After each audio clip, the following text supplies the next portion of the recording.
तो इसी तरह से ये कोचिंग का धंधा ना, ये फेलियर पे चलता है। और जो जो 1000 जो सेलेक्ट होते हैं ना आईएएस यूपीएससी में, वो भी अंत तक कोचिंग उनको उलझा के रखती है, कंफ्यूज करके रखती है कि ये कहीं पढ़ न जाए, समझ न जाए, सेलेक्ट ना हो जाए। तो इनका करिकुलम इस तरीके से डिजाइंड है कि लड़का फेल हो। जी, आपको कुछ लोगों को मेरी बात पचेगी नहीं कि नहीं कोचिंग तो सक्सेस पे चलनी चाहिए। बोले no, coaching survive on failures. Result बिल्कुल नहीं है। रिजल्ट कुछ कोचिंग्स का तो रिजल्ट एकदम जीरो है। बिल्कुल। इसके बावजूद उनके रेवेन्यू में कमी नहीं है, बल्कि बढ़ता जा रहा है। हाँ, तो इसका मतलब सारा फोकस प्रचार, भ्रामक प्रचार, रिजल्ट खरीदने में, बिल्डिंग, उसकी पूरी गेटअप, मेकअप, 7 स्टार 5 स्टार पूरा प्रॉपर्टी। जो विकास जी हैं हमारे कीर्ति साहब, और इसमें क्या है कि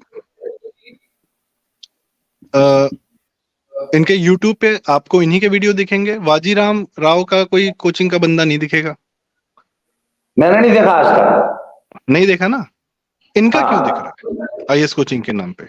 एक वो 2 कौड़ी का दूसरा आदमी अवध ओझा, वो दिखेगा। ये पढ़ा रहे हैं सर, हमने भी तैयारी की, हमने भी पढ़ाई की है, हमको पता है कि ये जो पढ़ा रहे हैं ये ज्ञान की गंगा प्रवाहित हो रही है, इसमें तथ्यात्मक कुछ नहीं है। ये एक्चुअली सर बस शुद्ध रूप से इनकी सारी जानकारी का जो प्रवाह है वो वही है जो कम्युनिस्टों का एजेंडा होता है। कास्टिज्म, हिंदू जो है खाली कास्टिज्म में, हिंदुइज्म में कास्टिज्म है, केजरीवाल की योजनाएं ठीक हैं, अच्छी हैं, बाकायदा कहते हुए सुने गए हैं। और ये जो कच्चा माल जो आप जिसको बोलते हैं ना, जो फेलियर जनता है, जो 19 साल 20 साल की उम्र से जो है 25 साल 26 साल तक तैयारी कर रही है, 30 साल तक तैयारी कर रही है, उसके दिमाग में क्या भरा जा रहा है? 40 में से 39 लाख असफल छात्र जो इन कोचिंग नगरियों से निकल के आ रहे हैं, इनमें जो सड़ांध पैदा हुई है, सिर्फ मानसिक वैचारिक सड़ांध नहीं, चारित्रिक सड़ांध।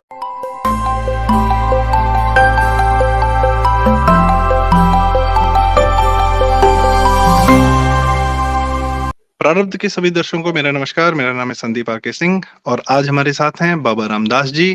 बाबा जी, अपना समय देने के लिए बहुत बहुत धन्यवाद। आप हमारे चैनल पे आए और आपसे जो बहुत महत्वपूर्ण जो जानकारी, मतलब जो आप शेयर करते हैं हमसे अपने चैनल पर भी, बाबा की खरी खरी पर, कि जो आईएएस अधिकारी और जो मुखर्जी नगर के किस्से आप सुना रहे हैं पर्टिकुलरली, तो सरकारी नौकरी की तैयारी करने वाले लोगों की जो कहानियां जो अक्सर छुप जाती हैं, जो लोग सफलता पाते हैं सरकारी नौकरियों में, उनकी कहानियों के पीछे जो असफल लोगों की कहानियां हैं, वो जो आप बता रहे हैं बहुत जरूरी है। क्योंकि असफल लोगों की संख्या, मतलब उसका कोई जैसे हम लोग अभी पिछले वीडियो में भी हमने बात की थी कि 40 लाख लोग अगर सरकारी नौकरियों की तैयारी कर रहे हैं तो हार्डली 50,000 लोग को सरकारी नौकरी मिल रही होगी, हार्डली। और आईएएस की तैयारी जो कर रहा है वो तो खाली 1000 लोग की ही सरकारी नौकरी लगती है, या यूपीएससी में सिलेक्शन होता है 1000 या 1800 समथिंग लाइक दैट। उसमें भी आईएएस आईपीएस वगैरह टॉप के 500 लोगों को ही मिलता है आईआरएस। बाकी सब किन किन सर्विसेज में जाते हैं वो खुद भी नहीं चाहते कि वो उन सर्विसेज में जाएं, या उन स्टेट्स में जाते हैं नौकरी करने जहां वो खुद नहीं चाहते थे। खैर, तो ये जो 39,50,000 लोग हैं कि जो निराश होके हर साल घर लौट रहे हैं, अपने जीवन का 2 साल 3 साल 4 साल बर्बाद करके, ये तो अपनी पूरी पूरी सर निराशा लेके लौट रहे हैं। अच्छा, ये कोचिंग भी करते हैं, ये कोचिंग वालों को पैसा भी देते हैं, तो इसका मतलब कोचिंग वालों का सक्सेस रेट भी बहुत कम है। और कोचिंग वाले इनको क्या पढ़ा के भेजते हैं सर? आप अपनी जरा सी जानकारी हमसे साझा करें सर इस मामले में प्लीज। संदीप भाई, डॉक्टर, वकील, ये कोचिंग वाले, ये कुछ ऐसे प्रोफेशंस है ना, दे सर्वाइव ऑन फेलियर। आपको मालूम है ये डेंगू का जब सीजन चलता है, अभी जो चल रहा था पीछे डेंगू, अब तो उसमें चिकनगुनिया भी ऐड हो गया है, तो डॉक्टरों के चेहरे पे क्या मुस्कुराहट होती है उन दिनों। आपको मालूम है कि आज आज की तारीख में जो अस्पताल का, जो छोटे अस्पताल, बड़े अस्पताल की बात नहीं कर रहा हूं मैं, I am not talking about Medanta and Fortis या वो अपोलो, जो छोटा अस्पताल है ना, जिसने 8 कमरे का घर किराए पे लेके अस्पताल खोला हुआ है, उनकी सर पौ 12 हो जाती है और मात्र 2 महीने में वो पूरे साल भर का पैसा कमा लेते हैं। मैं एक ऐसे अस्पताल को जानता हूं जो महीने में 10 साल में 10 महीना बिल्कुल खाली रहता है, मतलब उसमें नॉट ओपीडी के नाम पे एक पेशेंट भी नहीं आता, परंतु मात्र 2 महीने में पूरे साल का खर्चा निकल आता है। तो ये दे सर्वाइव ऑन इलनेस। उसी तरह वकील, अगर समाज में शांति हो जाएगी तो वकील बाद भूखे मर जाएंगे सब। तो इसी तरह से ये कोचिंग का धंधा ना, ये फेलियर पे चलता है। और जो 1000 जो सेलेक्ट होते हैं ना आईएएस यूपीएससी में, वो भी अंत तक कोचिंग उनको उलझा के रखती है, कंफ्यूज करके रखती है कि ये कहीं पढ़ न जाए, समझ न जाए, सेलेक्ट ना हो जाए। तो इनका करिकुलम इस तरीके से डिजाइंड है कि लड़का फेल हो। जी, आपको कुछ लोगों को मेरी बात पचेगी नहीं कि नहीं कोचिंग तो सक्सेस पे चलनी चाहिए, बोले no, coaching survive on failures. अच्छा, एक चीज बताओ, वो होम्योपैथी के जो मरीज होते हैं ना, या कोई भी अस्पताल है, कोई भी रेस्टोरेंट है, कोई भी होटल है, होटल इंडस्ट्री है, ये दे सर्वाइव ऑन रिपीट कस्टमर्स, है ना। कि ढाबे में एक बार खाना खाए, दोबारा नहीं गए तो वो ढाबा फेल हो जाएगा, होटल फेल हो जाएगा, दुनिया का हर बिजनेस फेल हो जाएगा, दुकान फेल हो जाएगी। सर इसी तरह कोचिंग इंडस्ट्री भी फेलियर्स पे सर्वाइव कर रही है, इसलिए इनका पूरा फोकस है फेल, मतलब इतना उलझा दो स्टूडेंट को। जैसे अगर क्या नाम, हजरतगंज से 4 बाग जाना है, तो उसको हजरतगंज से पहले ले जाओ उन्नाव, कानपुर ले जाओ, फिर वहां से गुवाहाटी ले जाओ, गुवाहाटी से इधर से घुमाते हुए फिर 4 बाग लेके आओ। ये इनका मोडस ऑपरेंडी है। और मुझे ये बातें खुद एक कोचिंग चलाने वाले ने बताई है कि जानबूझ के स्टूडेंट को कंफ्यूज किया जाता है। अच्छा, जब एकदम इम्तिहान जब एकदम नजदीक आ जाता है, फिर क्रैश कोर्स का कि सर हमारा फलाना सब्जेक्ट तो होवे नहीं किया, अरे बोला चलो 8-7 दिन का एक क्रैश कोर्स करा रहे हैं, उसमें उसमें तुमको सब समझ में आ जाएगा, तुम्हारी तैयारी हो जाएगी। साल भर इधर उधर उलझाते रहे, बेवकूफ बनाते रहे। मतलब हजरतगंज से 4 बाग जाना था, उसको ले गए गुवाहाटी, फिर गुवाहाटी बोला अरे यार हमको तो पहुंचना था, हमारी तो ट्रेन हो जाएगी, बोले बाई एयर ले चलते हैं आपको, फिर गुवाहाटी से बाई एयर लखनऊ ले आए।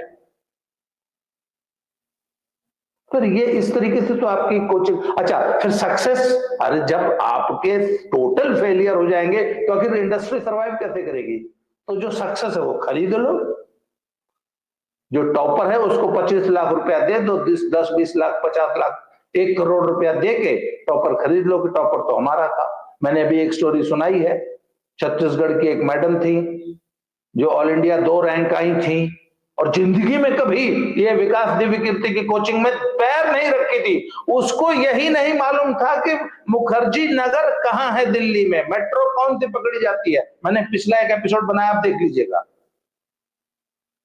और ये कहानी मुझे उस व्यक्ति ने सुनाई जो उस महिला के साथ ही बाई चांस ट्रेवल करके राजीव चौक से मुखर्जी नगर तक आया था।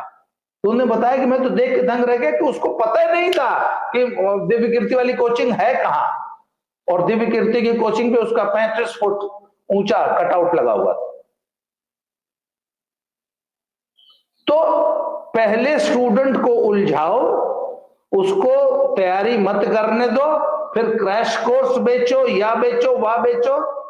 और अच्छा एक बात बताऊं सर, इस बात को ऑडिट होना चाहिए कि नहीं होना चाहिए कि किसी भी बड़ी कोचिंग के असल में कितने स्टूडेंट सिलेक्ट हुए? क्यों नहीं होना चाहिए? है ना? अभी शायद इसीलिए एफआईआर की गई है ना सर। जो भी हाँ रिसेंट अभी एफआईआर हुई है 4 कोचिंग सेंटर्स पे कि, और हाँ इसीलिए हुआ एग्जैक्टली कि वो भ्रामक जानकारी देकर अपने कंज्यूमर्स को, उनके कंज्यूमर कौन है जो आप कह रहे हैं जो फेलियर हैं बस सारे बच्चे, वही उनके कंज्यूमर हैं। तो हाँ, उन्होंने बिल्कुल। भ्रामक जानकारी देकर अपना माल बेचा, कोचिंग का मतलब एडमिशन लिया। भ्रामक जानकारी क्या कि जो लोग नहीं पढ़े थे उनको बता दिया कि हमारे यहाँ के हैं। इसी बात की वो हो रही है, जी। इसी बात की जांच चालू हुई है शायद। जी। अच्छा, दूसरी बात है कि रिजल्ट बिल्कुल नहीं है। रिजल्ट कुछ कोचिंग्स का तो रिजल्ट एकदम जीरो है, बिल्कुल। इसके बावजूद उनके रेवेन्यू में कमी नहीं है बल्कि बढ़ता जा रहा है। हाँ। तो इसका मतलब सारा फोकस हम्म। प्रचार, भ्रामक प्रचार, रिजल्ट हम्म। खरीदने में, हम्म। बिल्डिंग, उसकी पूरी गेटअप मेकअप, 7 स्टार 5 स्टार पूरा प्रॉपर्टी सर चूंकि है। आप ये बात बोल रहे हैं बिल्डिंग क्या, तो मैं आपको दिखाना चाहूंगा। हाँ जी, बताइए जरा। आप भी कुछ बड़ा विस्फोटक बताने वाले थे इस विषय में। हाँ सर, ये लिया जाए।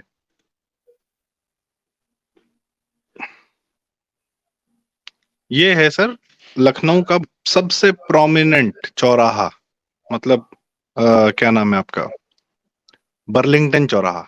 मतलब जी विधानसभा से जी जो रोड चारबाग जाती है, ठीक है, जी जी जी। विधानसभा सबसे पुराना बिल्डिंग, चारबाग रेलवे स्टेशन सबसे पुराना बिल्डिंग, और लखनऊ की सबसे प्रमुख road once upon a time, आज भी है। वहां पे सर ये बर्लिंगटन आर्केड नाम की बिल्डिंग बहुत दिन से बंद पड़ी थी। यहाँ बहुत प्रयास हुए कि ये खोला जाए, वो खोला जाए, मॉल खोला जाए, पार्किंग वार्किंग थी नहीं।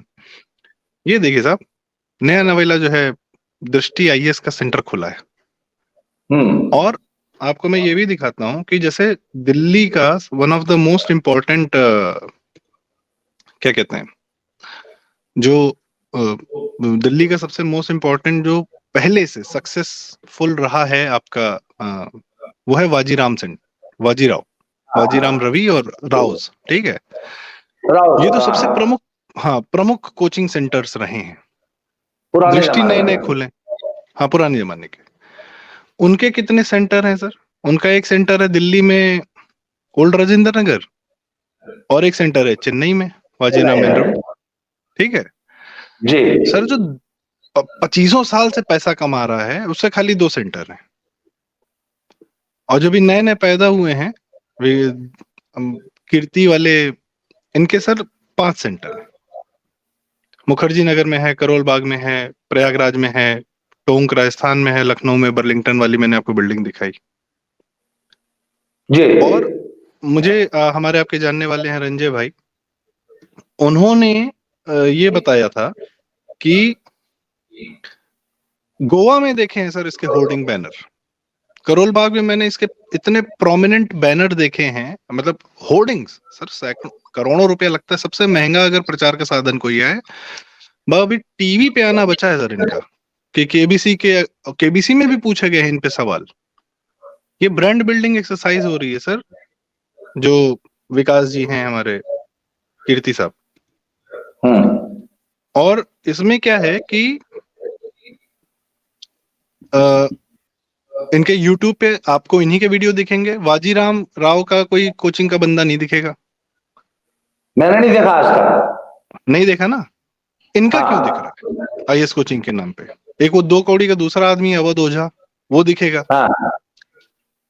ये पढ़ा रहे हैं, सर हमने भी तैयारी की, हमने भी पढ़ाई की है, हमको पता है कि ये जो पढ़ा रहे हैं ये ज्ञान की गंगा प्रवाहित हो रही है, इसमें तथ्यात्मक कुछ नहीं है। ये ये एक्चुअली सर बस शुद्ध रूप से इनकी सारी जानकारी का जो प्रवाह है वो वही है जो कम्युनिस्टों का एजेंडा होता है। कास्टिज्म, हिंदू जो है खाली कास्टिज्म में, हिंदुइज्म में कास्टिज्म है, केजरीवाल की योजनाएं ठीक हैं, अच्छी हैं, बाकायदा कहते हुए सुने गए हैं। और ये जो कच्चा माल, जो आप जिसको बोलते हैं ना, जो फेलियर जनता है, जो 19 साल 20 साल की उम्र से जो है 25 साल 26 साल तक तैयारी कर रही है, 30 साल तक तैयारी कर रही है, उसके दिमाग में क्या भरा जा रहा है? पहले सर जावेद अख्तर और उन लोग सलीम जावेद ने मिलके फिल्मों के माध्यम से भरा, क्योंकि तब वही एक विजुअल ऑडियो विजुअल मीडियम था। हाँ जी। आज की डेट में एक्सपोज हो गए हैं। आमिर खान ने वही कोशिश की पीके के माध्यम से और अन्य अपनी फिल्मों के माध्यम से। इवन 3 इडियट्स में स्टूडेंट्स की बात की थी, लेकिन जब तक एक शर्मन जोशी का सारा धर्म छुड़ा नहीं दिए तब तक वो पास नहीं हुआ। ये भी था उसमें कि वो बहुत अंधविश्वासी है, ये उसकी कमी है, ये उसकी गलती है, और जब तक वो छोड़ेगा नहीं। खैर वो तो 3 इडियट्स में निकल गया, फिर पीके में तो और खुल के सामने आया, और उनकी कई फिल्मों में, वो भी हम एक वीडियो करेंगे कि एजेंडा क्या है इन लोग का, अपनी फिल्मों से क्या एजेंडा कैसे परोसते हैं। खैर एनी चीज, पॉइंट इज की फिल्मों के माध्यम से ब्रेन वॉश किया गया। अब जनता समझ गई है कि नहीं नहीं नहीं, फिल्म में तो साला, फिल्म में ये लोग एजेंडा परोस रहे हैं, लेकिन ऑडियो विजुअल मीडियम तो सर यूट्यूब है, और इंडिविजुअल को केटर कर रहा है, दूसरे तीसरे चौथे आदमी को पता ही नहीं चला। इनके वीडियोस प्रमोट होते हैं सर। अगर आप और हम अपने प्रकार का एक नॉर्मल, भाई किसी ने नया फोन खरीदा, यूट्यूब लगा हुआ, यूट्यूब चालू किया उसने, तो अपने आप बिना कुछ सर्च किए इनके वीडियो सामने आएंगे, उसके एज देखते हुए कि हाँ किसका क्या एज है, वैसा वैसा। छोटे बच्चों को, मेरा भांजा है, उसके उसके फीड पे आते हैं इनके वीडियोस। वो गेम खेलता है, वो जो भी करता है, कुछ जानकारी के भी काम लेता है, तो मुझे बताना पड़ता है कि अरे बेटा ये गलत बता रहा है आदमी, ये नहीं, ये सही है, ये नहीं, ये सही है। तो दूसरा पर्सपेक्टिव देना पड़ता है। कैच देम यंग, ये कम्युनिस्टों का माइंडसेट रहा है। और इतना पैसा सर, सैकड़ों करोड़ रुपया खर्चा हो रहा है brand building of 1 person. 12th fail नाम की मूवी आई है, उसमें ये आईएएस कोचिंग के वो बने हुए हैं टीचर। ये मैंने सुना ठीक है, बनाई किसने मूवी? विधु विनोद चोपड़ा। कश्मीरी पंडितों की, खुद कश्मीरी पंडित है, और हमको आपको पता है कि कश्मीरी पंडितों में भी बहुत सारे कॉम्प्रोमाइज हैं, सुपर कॉम्प्रोमाइज हैं। और ऐसा कश्मीरी पंडित है जिसकी मेमोरी में कश्मीरी पंडित मार के भगाए गए हैं। यंग था वो, 89 में तो उसकी परिंदा मूवी आ चुकी थी।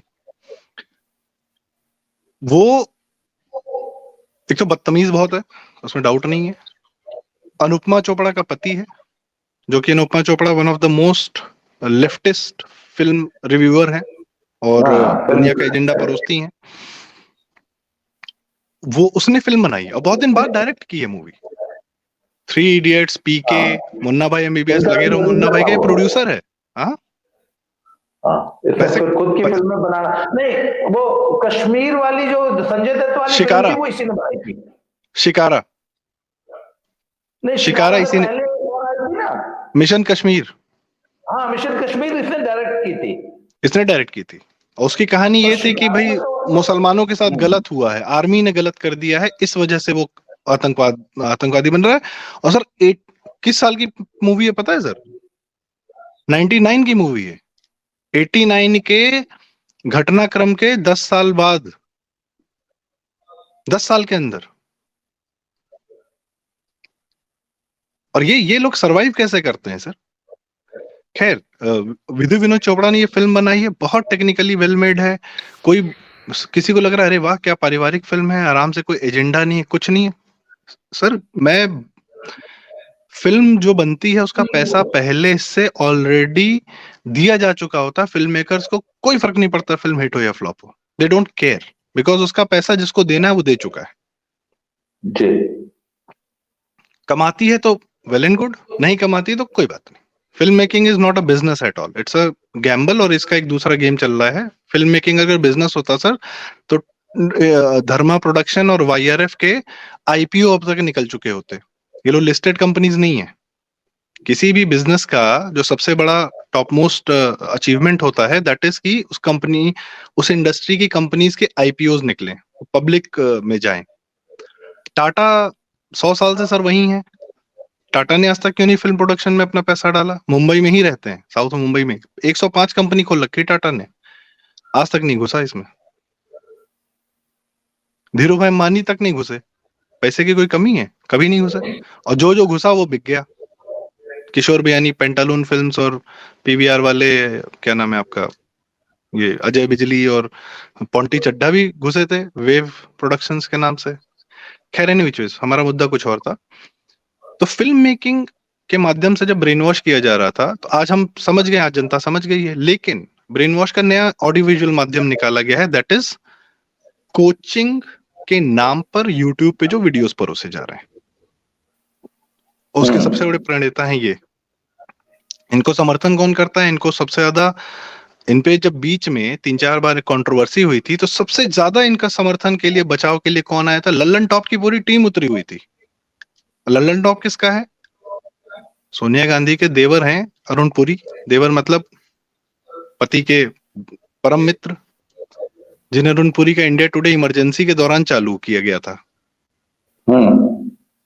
2019 में अंजना ओम कश्यप का या पता नहीं किसका, मुझे ध्यान नहीं है, मतलब बकायदा चुनाव से पहले आया था कि भाई पूछा गया कि किसकी लाइन लेनी है इस चुनाव प्रचार में। तो लाइन लेने का मतलब क्या है कि आपको अपनी सारी न्यूज अब इसके अनुसार परोसनी है। तो बकायदा इट वाज अ गाइडलाइन कि राहुल गांधी की लाइन लेनी है। लल्लन टॉप सौरभ द्विवेदी, किसान आंदोलन में जितने आड़तीये थे, जितने दलाल थे बैठे हुए सड़क पे, उसको एक किसान बोल बोल के इनका मुंह नहीं थक रहा था। और कितने बड़े एजेंडाबाज हैं वो भी हम लोग किसी दिन बताएंगे। इनके एक से एक एजेंडाबाज भरे पड़े हैं, ये सब नए। He is a new Ravish Kumar and Divya Kirti is a new Kejriwal. Kejriwal fail हो गए अब। ये सर यूएस से पैसे लेके आए हैं, दे हैव बीन फंडेड। इनकी भी ऑडिट होनी चाहिए कि सैकड़ों करोड़ रुपया एडवर्टाइजमेंट पे, अपनी एडवर्टाइजमेंट पे सैकड़ों crore, and I mind you, I will be right अगर प्रॉपर जांच हो तो, सैकड़ों करोड़ रुपए इनके खर्चे हो रहे हैं just on the brand building of this particular name that is called Drishti IAS. And where is that money coming from? हम लोग को हो सकता है कुछ दिन में पता चले, and we will definitely try to know. This is a question.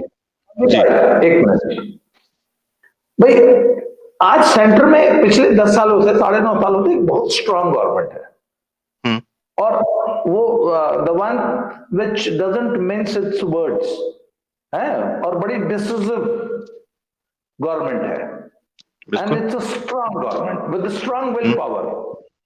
और इसके बावजूद वामपंथी एजेंडे को कभी भी आज तक ढंग से टैकल नहीं कर पाई, वामपंथियों को कंट्रोल नहीं कर पाई। क्या इसके पीछे इनकी फॉरेन फंडिंग और जो विदेशी ताकतें हैं उनका समर्थन है? क्या वाकई चाइना और जॉर्ज सोरोस और रॉकफेलर फाउंडेशन और जो भी फोर्ड फाउंडेशन और ये मैग्सेसे अवार्ड वाली लॉबी है, क्या इनकी ताकत इनको वहां से मिल रही है, इसलिए भारत सरकार इनका कुछ बिगाड़ नहीं पाई? सर ये जो आप कहते हैं ना कि सबका मुदिये करी, जो आपने पिछली वीडियो में कहा था कि जब 4 करोड़ बिहारी तैयार हो जाएगा बिहार जाने के लिए, तो कौन अपने कपार पे लेके जाएगा उसको? तो पॉइंट इज, सरकार तो माहौल दे रही है, और ये सड़ांध तो आज की थोड़ी है सर, ये 47 से पुरानी सड़ांध है भाई। गांधी अचानक से साउथ अफ्रीका से एक आदमी उठ के आता है और देश भर में उसकी चर्चा हो जाती है। तो देश भर में चर्चा कैसे होती है सर? जिस भगत सिंह, चंद्रशेखर आजाद को कागज नहीं मिलता था कि वो वीर सावरकर जी की किताब 1857, भारत का प्रथम समर, स्वतंत्र समर, जो उन्होंने, वो किताब छपने से पहले बैन हो गई थी। तो जब ब्रिटिशर के पास इतना कंट्रोल था कि वो किताबें बैन कर सकते हैं, दे मेड श्योर कि कागज तक न मिले तुमको छापने के लिए। और उसके कंपैरेटिव में एक गांधी है जिसके नाम पे बार आर्टिकल पे आर्टिकल लिखे जा रहे हैं, दुनिया भर के, भारत भर में न्यूज़पेपर पे आर्टिकल हो रहे हैं, और उसको भारत की जनता के दिमाग पे परोस दिया गया। और वो न्यूज़पेपर्स कौन से थे? बेनेट एंड कॉलम इंडिया, जो आज की डेट में टाइम्स ऑफ इंडिया ग्रुप है। वो पहले ब्रिटिशर्स का था, बाद में ये जैन साहब लोगों ने खरीदा 47 के बाद। अब मानसिकता वही है, क्योंकि भाई खरीदेगा वही ना जिसके पास पैसा होगा। तो 47 में पैसा किसके पास था? उसके पास, जो ब्रिटिशर्स के सहयोग से चल रहा था या ब्रिटिशर्स का सहयोग कर रहा था। तो ये सड़ांध सर पुरानी है, ये चलती चली आई है भाई। वो मित्रों आर्काइव में साफ साफ लिखा था ना कि इंदिरा गांधी के कैबिनेट के पता नहीं कितने मंत्री जो है पैसा पाते थे कम्युनिस्टों से, रशियन सरकार से। और इन्होंने एचआरडी नूरुल हसन ने, भाई पहले तो आपके शुरुआती 5 एजुकेशन मिनिस्टर तो भाईजान लोग थे, और उसमें कोड में खा जा गया कि नूरुल हसन कम्युनिस्ट भी थे और भाईजान भी थे। वहां से यूपीएससी पे कब्जा, और आपकी पूरी पूरी एचआरडी पे कब्जा, और मीडिया पे कब्जा, और हिंदू या ये इस तरीके हिंदू अखबार, और ये सब, ये जो पूरा कार्यक्रम है सर, ये पुरानी सड़ांध है। 10 साल में आप क्या क्या कर लेंगे, और ये तो समाज से निकलना चाहिए ना ये। सर एक छोटी सी बात बताता हूँ, मैं बचपन में कहानी पढ़ी थी कि थॉमस अल्वा एडिसन बहुत बड़े साइंटिस्ट थे, और उनकी बचपन की कहानी थी, और ये था वो था कि उन्होंने बल्ब का आविष्कार किया, और यहाँ पे कहानी खत्म हो जाती थी। और ये मेरी किताबों में था सर, प्रेरक प्रसंग और इस तरीके की। मैं जब बड़ा हुआ इंजीनियरिंग में ऐसा, तब मुझे पता चला कि Thomas Alva Edison was also the owner of the company called GE, general electric. ये बस इतनी सी एक लाइन ऐड करने में क्या जा रहा था सर? कुछ नहीं। मुझे 20 साल लगे सर इस बस एक लाइन को और ऐड करने में अपने जीवन में या अपनी जानकारी में, कि थॉमस अल्वा एडिसन सिर्फ साइंटिस्ट नहीं थे, वो बहुत बड़े व्यापारी थे, बहुत बड़े बिजनेसमैन थे, जिनकी खड़ी हुई कंपनी आज आपके अश्विनी वैष्णव जी उस कंपनी में काम करके आ रहे हैं सर। क्यों? क्योंकि व्यापारियों का महिमा मंडन नहीं करना है, व्यापारी को गाली देनी। ये मैं वामपंथ का। जी please. I want to add something. जी। मैं एक बार अपने एक मित्र के पास बैठा था, तो वो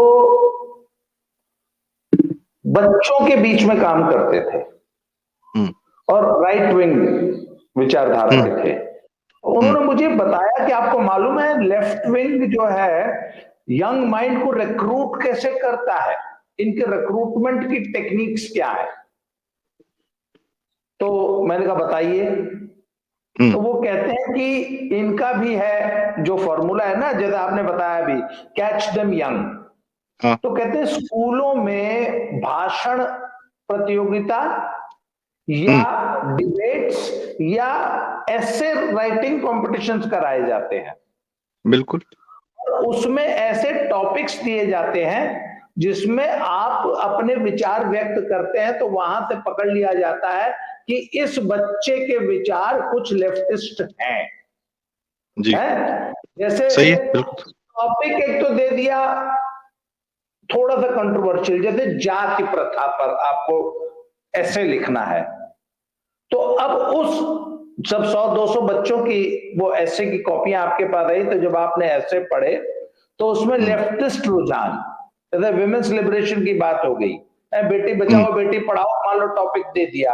अब उस पे एक लड़की जो है वो पूरी फेमिनिस्ट वाली विचारधारा लेके चल रही है, अभी उम्र उसकी 6-7 7वीं 8वीं में ही है।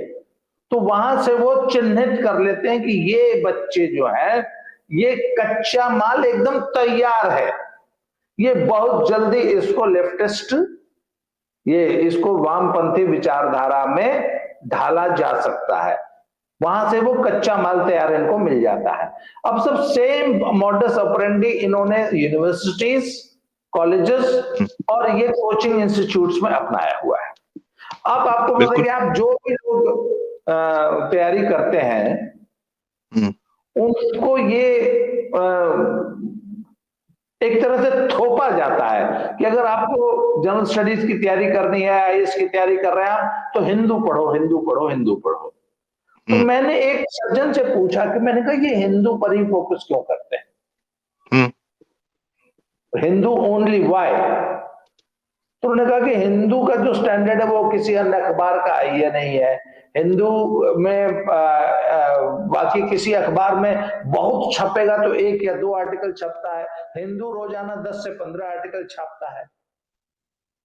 हिंदू जो है वो उसका एडिटोरियल बोर्ड जो है, उसकी एडिटोरियल पॉलिसी जो है, वो एडिटोरियल्स लिखवाने में, आर्टिकल्स लिखवाने में बहुत मोटा पैसा खर्च करता है। और किसी आईएएस की तैयारी करने वाले लड़के को किसी अन्य अखबार में इतना मटेरियल मिल ही नहीं सकता जो सब अखबारों में जो टोटल छपेगा वो अकेला हिंदू में छपता है। मैंने कहा ऐसा चलिए कुछ ये नहीं है तो सर। एक मिनट, ये उनका एक तर्क था। हम्म तो मैंने कहा कि पर हिंदू तो टोटली लेफ्टिस्ट विचारधारा का अखबार है? वो अभी मैंने भी हिंदू लगवा रखा है, क्योंकि जब से मैंने ये यूट्यूब चैनल पे काम करना शुरू किया है सीरियसली थोड़ा सा, तो अब मुझे टॉपिक्स चाहिए होते हैं। और मैं सबसे पहले ये देखता हूं कि ये देशद्रोही लेफ्टिस्ट बिरादरी क्या सोच रही है।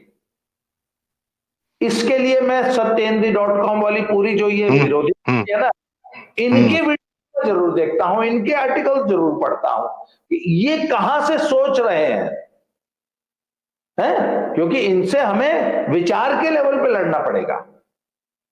तो सर ये अब वापस आ जाते हैं कि वो जो 40 में से 39 लाख असफल छात्र जो इन कोचिंग नगरियों से निकल के आ रहे हैं,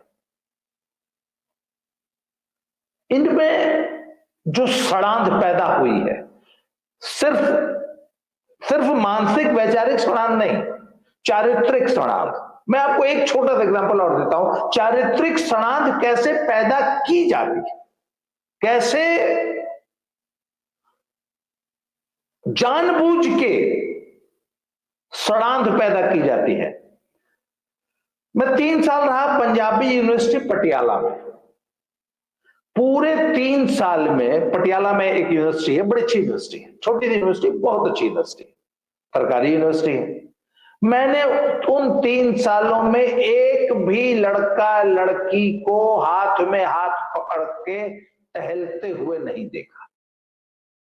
3 साल में एक बार मुझे एक लड़का लड़की एक बेंच पर शाम को करीब 5-6 बजे एक बेंच पे बातें करते हुए दिखे थे, but they maintained a very healthy distance and they were not behaving like lovers.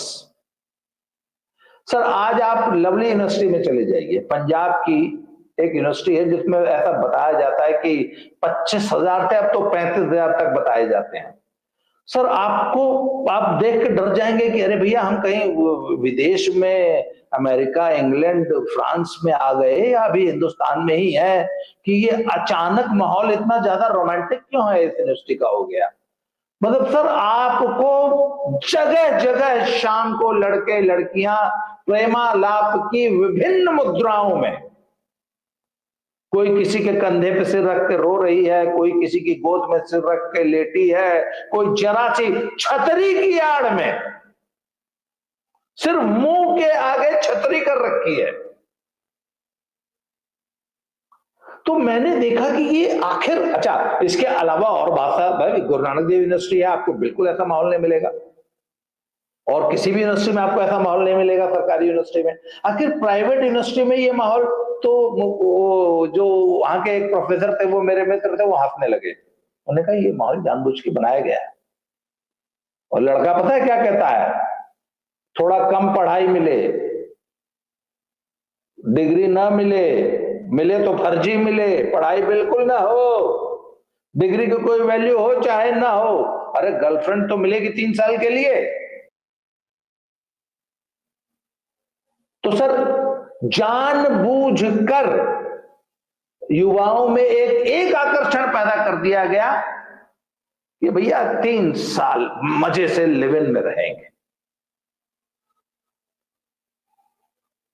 अच्छा आप बताइए ना मुझे कि पंजाबी यूनिवर्सिटी और गुरु नानक देव यूनिवर्सिटी या किसी भी यूनिवर्सिटी में यह माहौल नहीं है, लवली में ही क्यों है? क्योंकि लवली ने यह माहौल जानबूझ के बनाया है सर। इसीलिए मुखर्जी नगर और तमाम कोचिंग नगरियों में ये जो लिव इन कल्चर जो है ना, ये उन्मुक्त यौन आचरण का कल्चर, ये जानबूझकर बनाया गया। सर ऐसा है, ये भी जो हमारा, अब जैसे क्या है 90s 80s में फिल्मों में ये रहा कि भाई प्यार होना चाहिए, प्यार करना चाहिए, कॉलेज गए हैं, स्टूडेंट हैं, पढ़ना चाहिए। आपने कभी कोई ऐसी फिल्म या किसी एक्टर्स जो ब्रांड हो गए हैं, जो अपने मुंह से ज्ञान देते हैं, जनता सुनती है, किसी के मुंह से सर कभी ये सुना है कि नहीं पहले पढ़ना जरूरी है, ये सब काम बाद में हो सकता है? नहीं। हम्म। अब जो कहते हैं, अब अनन्या पांडे आज के एक्टर्स जो हैं, ये एक से एक डम्ब लोगों को ब्रांड बनाया जाता है। क्यों बनाया जाता है? परोसना क्या है कि पहले ये कर लो, ये सब शारीरिक हरकतें, मानसिक तो जो होगा सो होगा, देखा जाएगा। नहीं पढ़ोगे लिखोगे या नहीं कुछ बनोगे। आ, सर हम लोग जब स्टूडेंट थे ना, तो हमको हमारे सीनियर बोलते थे कि बेटा कुछ बनोगे नहीं तो बिगड़े हुए ही कहलाओगे। और बनने का मतलब ये था कि पहले इंजीनियरिंग कर लो या अपना एक कोचिंग, या हम लोग के ध्यान में चूंकि परिवार का भी था, संस्कार भी था, पहले पढ़ो, पढ़ो लिखो, कुछ बन जाओ, बाकी ये सब जीवन के उत्तरार्ध में चलता है, आएगा। वो एज फैक्टर, वो सर जो पहले 25 24 30 इंजीनियरिंग के बाद होता था, कहीं आदमी नौकरी करता था, प्राइवेट में लग गया तो चलो ठीक है, अब थोड़ा फाइनेंशियली सिक्योर है, घर वाले भी हमारे मेंटली सिक्योर हैं, थोड़ा हम उनको पहले ये जिम्मेदार घर के प्रति या परिवार के प्रति, अपने माँ बाप के प्रति जिम्मेदारी वाला भाव तो गायब किया जा चुका है सर। आज की डेट में जितनी लड़कियां शादी करके पहुंच रही हैं, या लड़के भी इवन फॉर दैट मैटर, कि माँ बाप चाहे जैसे रहें, वी डोंट केयर। ये कोई बताता है, कोई समझाता है कि ये आपके मेन स्ट्रीम मीडिया से, या जो जो इन्फ्लुएंस हम हो रहे हैं, या हमारी जनता आज की डेट में इंस्टाग्राम या यूट्यूब या कहीं से, या बॉलीवुड से या एड्स से, आपको ये लाइन मिलेगी ही नहीं कहीं कि भैया you are responsible towards your parents. आप you are responsible towards your own self, your own thoughts, your own feelings की मतलब आपके मन में आ गया है तो बस अब कर डालो जो करना है। ये क्या बात हुई? उसमें संयम कहाँ है, उसमें धैर्य कहाँ है, उसमें संयत होना कहाँ है? कुछ भी दिमाग में आ जाएगा कर डालोगे। ये कि उन्मुक्त जो आप कह रहे हैं, उन्मुक्त का मतलब ये है कि भाई तुम्हारे दिमाग में जो आया तुम सब कुछ नहीं कर सकते, मतलब सॉरी, उन्मुक्त का मतलब कि जो मन में आया कर डालो, चीखना है, चिल्लाना है, नाचना है, गाना है, जो आप कह रहे हैं। भाई हमारे यहाँ ये, हम जो आप दूसरी यूनिवर्सिटीज की बात कर रहे हैं, मैं क्लियर कट, मैं खैर वो एक अलग कहानी हो जाएगी। हमें मीडिया के माध्यम से हमारे बच्चों को ये परोसा जा रहा है कि whatever that comes to your mind, and the first thing वो फिजिकल आ रहा है तो भैया 100%, and you are not wrong in that, it's a need नहीं, बेसिस। हाँ, ये जो आपने वो मीडिया वाली बात कही ना, मीडिया जिन बच्चों के दिमाग में ये बातें अभी नहीं है, ये जो करियर फोकस्ड हैं, उनको जानबूझकर ये थॉट उनके दिमाग में डाला जा रहा है कि अरे यार, वो है ना, वो राजनीति का एक बड़ा जुमला है, बड़ा नारा है, कोई क्यों पड़े हो चक्कर में, कोई नहीं है टक्कर में। तो वो तो सुने, मतलब कि क्यों पड़े हो चक्कर में, ये पढ़ाई लिखाई करियर क्या होता है? सर एक चीज और, जवानी की किस हाँ, किसी मूवी में, किसी टीवी सीरीज में, किसी टीवी, और पर्टिकुलरली टीवी सीरीज आजकल जो नेटफ्लिक्स अमेजॉन पे आ रहा है भैया, वहां तो ये और ये नंगा नाच और खुल के हो रहा है।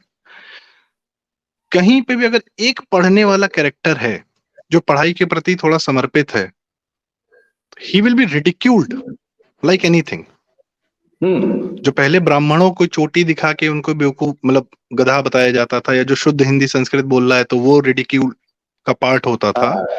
आज की डेट में पढ़ने वाला बंदा भी अगर पढ़ रहा है, करियर के प्रति समर्पित है, कुछ भी है, इफ ही इज या सिगरेट फोकसिंग, नहीं फूकता है कॉलेज में सिगरेट नहीं फूकता, दारू नहीं पीता, बस ही विल। तो एंड उसको ऐसा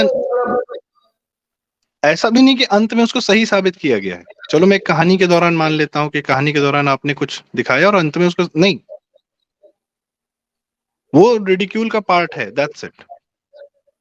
You are not meant to study, you are not meant to you are just only meant to cater to your basic needs, basic instincts, that's it, plain and simple. Now let's come back to our main point कि ये विकास देवी कीर्ति की जो दृष्टि coaching है, इसमें जो इतना मोटा बहुत, क्योंकि पिछले दिनों आज जब हिंदू अखबार के फ्रंट पेज पर उसका एड पिछले 1 डेढ़ महीने से लगातार आ रहा है, एक दिन भी वेस्ट नहीं हुआ।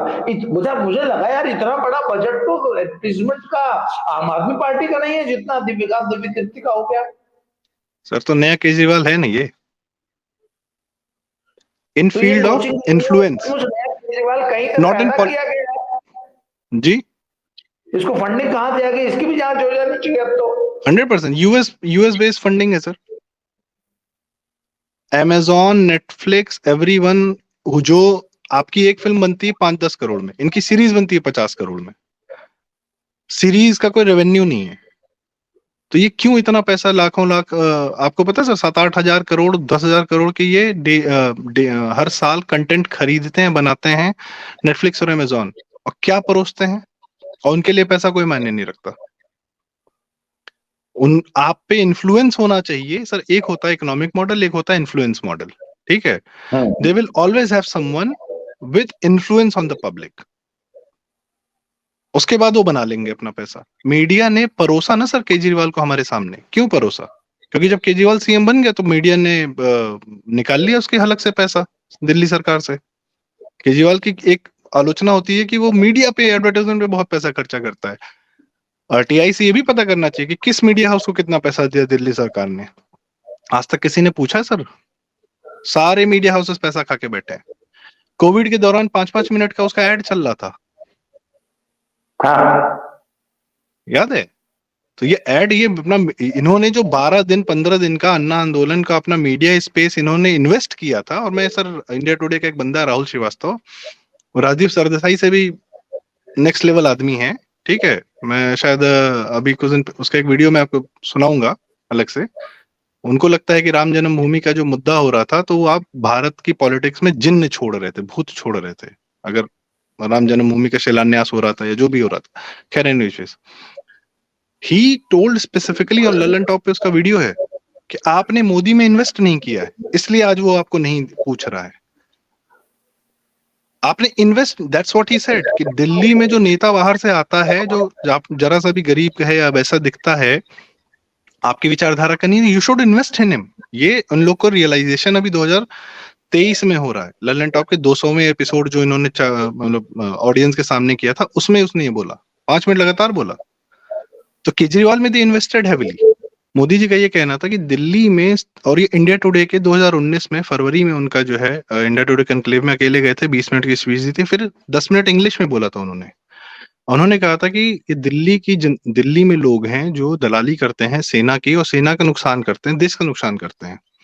और दिल्ली की उसी एलीट जनता के सामने, अरुण पुरी की पूरी इंडिया टुडे ग्रुप के सामने उन्होंने बोला था कि दिल्ली में कहाँ कौन दलाली करता है ये सब जानते हैं, और लुटियंस दिल्ली तो बिल्कुल जानती है, surely knows, this is what he said. 19 के महत्वपूर्ण इलेक्शन के 3 महीना पहले इंडिया टुडे के कन्क्लेव में घुस के, ये एक मैसेजिंग थी सर। वो अपने सधे शब्दों में ही बात करते हैं, पर मैसेजिंग यही थी। Now let us conclude the discussion.